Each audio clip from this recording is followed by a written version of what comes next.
ay namamagay yung paa ko.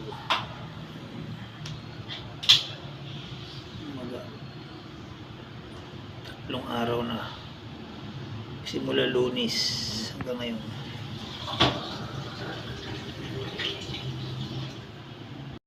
Ay, papasok na ta. Kahit pipilay-pil, sakit ng paa ko, mamaga. Kailangan natin pumasok. Medyo malayo-layo pa yung lalakarin natin. Masakit talaga yung paa ko. Mag-iisang 4 na araw na. Nagsimula to nung Lunes paggising ko, namaga na.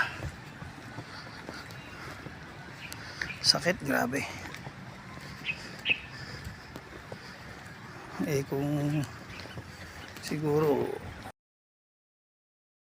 Ayan na sila Kay, naglalakad. Nakadali na naman siya ng gout niya. Kain pa more. Maga oh. Maga oh. Tuhod pa naman, ang hirap maglakad. Grabe. Grabe.